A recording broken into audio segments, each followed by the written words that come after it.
Hello, good afternoon everyone.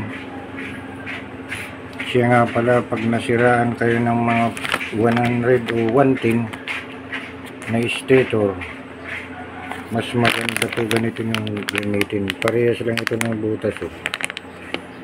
Automatic full wave na po ito. Tingnan mo, napakarami ng yan, coil yan sa napakarami po ng coil yan. Full wave po yan, kaya lang ito na ang gagamitin nyo. 5 pin. Yung itim yan, kahit na isama nyo lang sa pula na positive, okay na siya. 5 pin siya.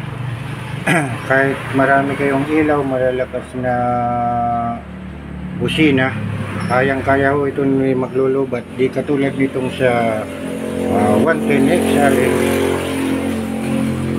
Sa 110 XRM, mahina po ang charging nito kasi half wave lang ito. Ito ang regulator nyo. Ito ang regulator ng XRM. Yan ang mga original nyan. Pero pagka yung ganito ang ginamit mo, automatic full wave siya, palit ka na ng regulator. Kahit marami kang ilaw, hindi po ito naglulubat. Mataas po ito. Magpo-14 ito lumampas pa ng 14. Basta hanggang 15 kayang-kaya po niya yan. Pero sa CDI, okay na siya dito sa dalawa na to. Kasi may primary coil po ito. Ayan. Ito pong isa na to, ito yung karton niya pang GY6.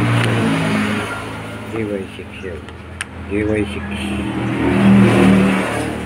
GY6 150, pwede kabit yan. Kasi ang butas nito parehas, pasok naman ito.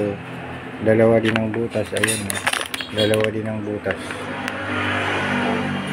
Hindi na kayo magpupulwid. Pag nasira ang ganito nyo, ganda, ganito nang ipalit nyo. Napakalakas niya.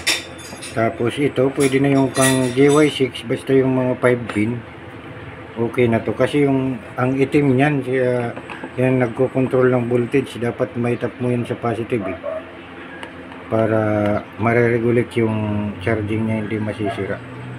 5 pin din ang nito. Ayan.